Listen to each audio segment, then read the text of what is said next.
BTech, BBA మరియు MBA కోర్సులు 15+ years experience ఫ్యాకల్టీతో పాటు placement guarantee. Kishkinda University, Ballari. నమస్తే అమ్మా.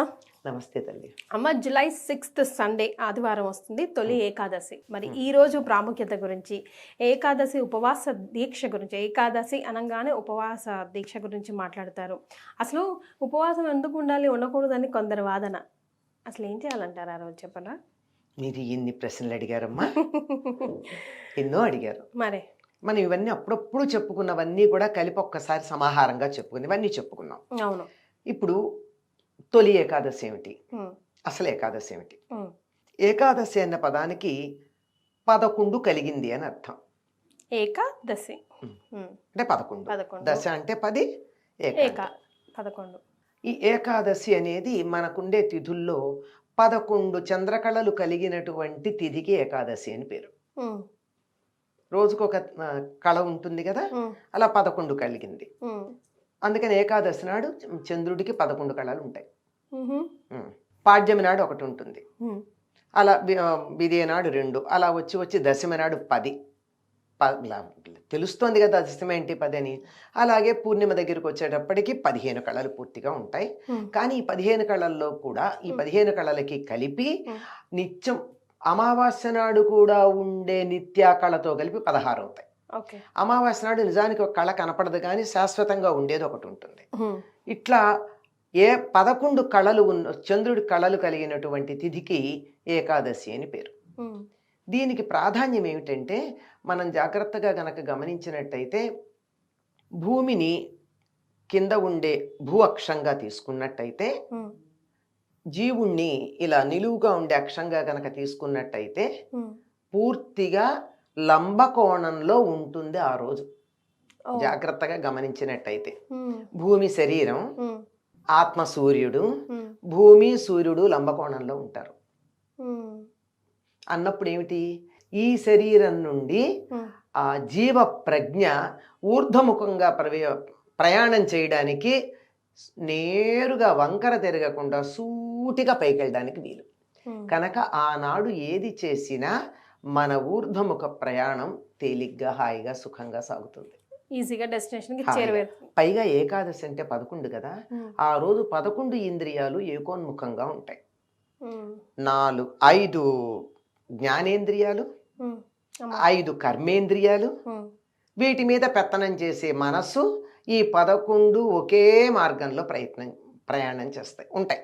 అంటే సాధారణంగా ఇప్పుడు నేను మాట్లాడుతున్నాను అనుకో, మాట్లాడుతూ ఉన్నప్పుడు పక్కన ఏదన్నా వినపడితే నా చెవి అక్కడికి ఎడుతుంది, నోరు మాట్లాడుతోంది, ఎదురుగా నువ్వు వేసుకున్నటువంటి వస్త్రం ఏ రంగులో ఉంది అని కన్ను చూస్తోంది కదా.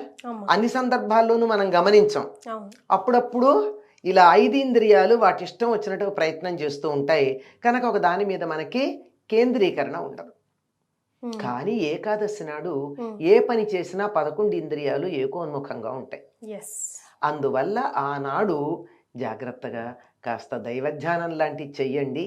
మిగిలిన రోజుల్లో చేసిన దానికన్నా ఎక్కువ ఫలితం ఉంటుంది, వేగవంతంగా ఉంటుంది, ముందుకెళ్ళడానికి వీలవుతుంది అని పెద్దలు మనకి చెప్పారు. అందువల్ల ఏకాదశికి అటువంటి ప్రాధాన్యం ఉంది. ఏకాదశికి హరివాసరం అనే పేరు కూడా ఉంది.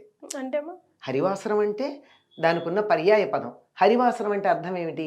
హరి అంటే విష్ణువు, వాసరం అంటే రోజు, విష్ణువుకి ప్రీతికరమైన రోజు. నిజానికి శివుడికి కూడా ప్రీతికరమైన రోజే. మన కార్తీక మాసంలో ఏకాదశులు శివుడికి అభిషేకాలు చేస్తాం, పైగా ఏకాదశ రుద్రాభిషేకాలు చేస్తాం ఏకాదశ వారం. ఆ విధంగా 11 సంఖ్యకు అంతటి ప్రాధాన్యం ఉన్నది గనక ఏకాదశి ప్రధానమైంది. ఇటువంటి ఏకాదశులు సాధారణంగా ప్రతి సంవత్సరంలో 24 ఉంటాయి, అధిక మాసం వస్తే 26 ఉంటాయి. ఈ 24 ఏకాదశుల్లోనూ 8ంటికి ప్రాధాన్యం ఉంది. ఏమిటివి అంటే, చాతుర్మాస్యంలో ఉండే 4 నెలల్లో ఉండే 8 ఏకాదశులు. 8 ఏకాదశులు చాతుర్మాస్యంలో 8 ఏకాదశులు. అందులో చాతుర్మాస్యంలో వచ్చే మొదటి ఏకాదశిని తొలి ఏకాదశి అన్నారు. ఈ చాతుర్మాస్యం ఎప్పుడు మొదలవుతుందంటే ఆషాఢ శుద్ధ ఏకాదశి నాడు మొదలవుతుంది. చాతుర్మాస దీక్షలు కూడా తీసుకుంటారు కదా. అది అంటే 4 నెలల దీక్ష. యతులకు ఒక రకంగా ఉంటుంది, గృహస్థులకు ఒక రకంగా ఉంటుంది. ఉమ్, అంటే ఆహార నియమాలు, వ్యవహార నియమాల్లోనూ కొన్ని నియమాలు పాటిస్తారు. అదే. యతులైతే ఎక్కడికి కదలకుండా ఉంటారు, ఉమ్, సన్యాసులోను. గృహస్థులైతే ఇల్లు కదలకపోతే వ్యవహారం ఎట్లా నడుస్తుందమ్మా, అంచేత ఆహార నియమాలు పాటిస్తారు. అమ్మా. కొన్ని రకాలైనటువంటి నియమాలు, ఒక్కొక్క నెల ఒక్కొక్కటి తినము అని చెప్పి, ఒక నెల కూరలు తినరు, ఒక నెల పాలు తినరు, ఒక నెల పెరుగు తినరు, ఇలా రకరకాల నియమాలు ఉంటాయన్నమాట. నియమాలు పాటిస్తూ ఏకభుక్త అంటే ఒకసారి భోజనం చేయడం, ఇలాంటి నియమాలు ఉన్నాయి. ఉమ్, ఇది గృహస్థులు పాటించే నియమాలు. ఉమ్, ఈ చాతుర్మాస్యం ఆషాఢ శుద్ధ ఏకాదశి నాడు ఎందుకు మొదలవుతుంది అంటే అప్పుడు దక్షిణాయనం వచ్చేస్తుంది. అదే. దక్షిణాయనం అన్నది పితృదేవతలకు సంబంధించింది. ఆ తరువాత దేవతలేమో పైలోకాలకు వెళ్ళిపోయినటువంటి కాలం. ఉమ్, అందుకని ఈ కాలంలో విష్ణువు కాలస్వరూపుడు. కాలస్వరూపుడైనటువంటి శ్రీ మహావిష్ణువు యోగ నిద్ర ముద్రితుడు అవుతాడు, యోగ నిద్రలో ఉంటాడు. మన నిద్ర కాదయింది, మనలాగా మూఢ నిద్ర మోహ నిద్ర కాదయింది, యోగ నిద్ర. ఆ యోగ నిద్రలో ఉన్నప్పుడు ఎక్కువగా సాధనకే యతులు తమ కాలాన్ని వినియోగిస్తారు. అందుకే ఇక్కడి నుంచి నియమపాలన చేస్తూ ఉండడం జరుగుతుంది. దీనికి ఈ మొదటి ఏకాదశి అన్న ఉద్దేశంతో తొలి ఏకాదశి అన్నారు, ఉమ్, కానీ దీనికి శయన ఏకాదశి అని కూడా పేరు. ఉహు, శయన ఏకాదశి అంటే శ్రీ మహావిష్ణువు యోగ నిద్రకి తరలి వెళ్ళేటటువంటి రోజు.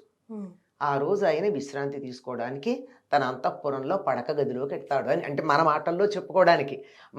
మన ఇళ్లలాగా ఇల్లు ఉంటుంది, ఆయనకు పడక గది ఉంటుందని కాదు, మనకు అర్థం అవడానికి ఒక రూపం కల్పన చేసుకుంటే అర్థమవుతుందని అలా యోగ నిద్రకి వెళ్ళేటటువంటి రోజు గనక ఆయన మరీ మరీ విసిగించకుండా ధ్యానం చేస్తూ ఆయనకి విశ్రాంతి కలిగేటటువంటి ఉపచారాలు చేసుకుంటూ ఉంటాం.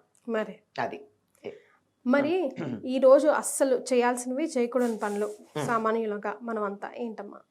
మీరు ఇందాక అడిగినప్పుడే కొన్ని చెప్పారు మీరు. అసలు ఏకాదశి ఉపవాసం ఏమిటి అని. ఏమిటి?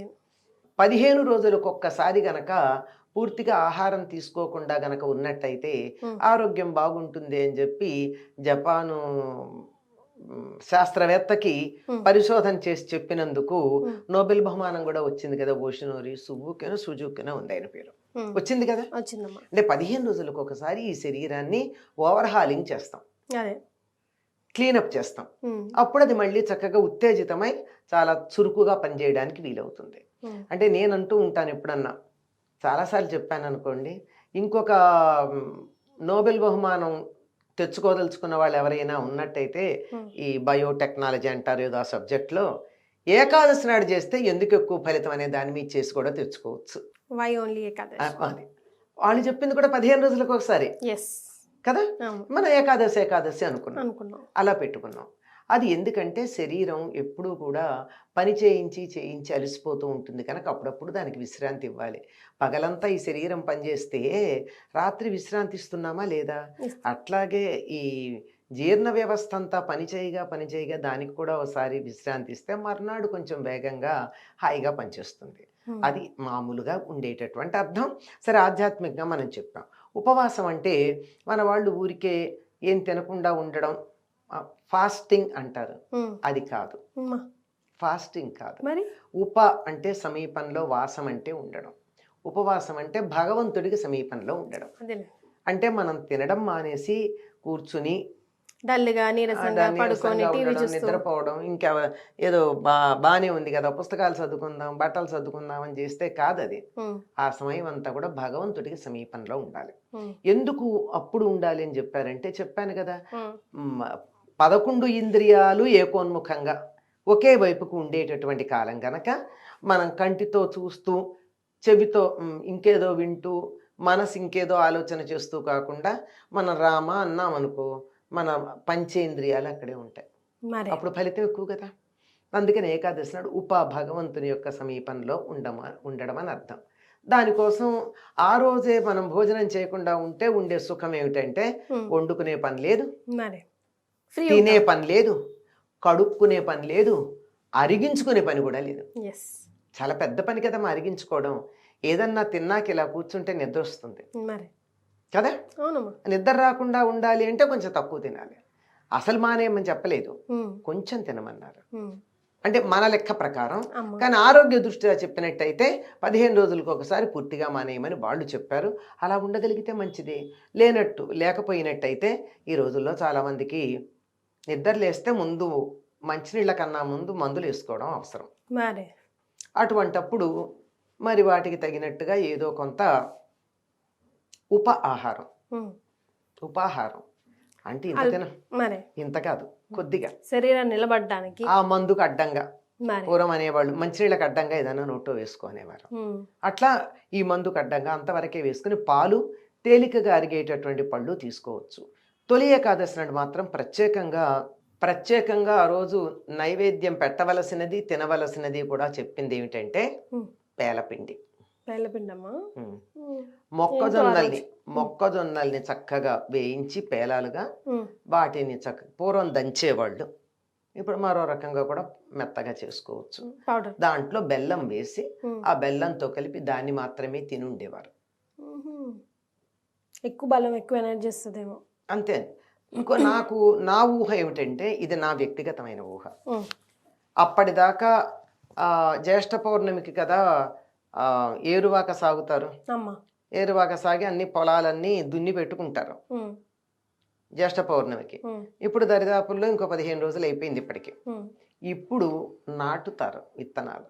అందుకని విత్తనాలు నాటడం కోసం తీసినటువంటి వాటిల్లో కొంత ఆహారంగా తీసుకుని మిగిలిన దాన్ని మొక్కజొన్నల్ని నాటుకుంటూ వెళ్ళడానికి తగినటువంటి సమయం కనుక అప్పుడు దాన్ని తినమన్నారేమో అని నేను అనుకుంటా. అది నా వ్యక్తిగత అభిప్రాయం అమ్మ. మన పండగలు, వ్యవహారాలన్నీ కూడా వ్యవసాయంతో ముడిపడి ఉంటాయి. వ్యవసాయం వల్ల మనకు ఆహారం వస్తుంది, ఆహారం వల్ల శరీరం ఉంటుంది, శరీరం ఉంటేనే ఏదన్నా చేయగలం. అంతే కదమ్మా. అంతే. అందుకని దీంతో చాలా బాగా ముడిపెట్టి ఆరోగ్యకరమైన శరీరం ఉండడానికి, ఆరోగ్యకరమైనటువంటి పంటలు పండాలంటే దానికి తగినటువంటి నియమాలు ఏం పాటించాలో ఈ పండగలతో ముడిపెట్టి మనకు చెప్పారు. రైట్. అది. సో ఇప్పుడు వరకు మనం తొలి ఏకాదశి అంటే ఏం తినాలి, ఏం తినకూడదు, ఏం చేయాలి, ఏం చేయకూడదు ఒక కోణంలోనే చూసాం. కంప్లీట్గా ఈరోజు ఇంకో కోణంలో అసలు విశిష్టత, ప్రాముఖ్యత ఏంటి, ఎందుకు చేయాలి, ఎందుకు చేయకూడదు, ఈవెన్ సైంటిఫిక్గా కూడా టచ్ చేసి చెప్పారు. చాలా సంతోషం అమ్మ. ధన్యవాదాలు.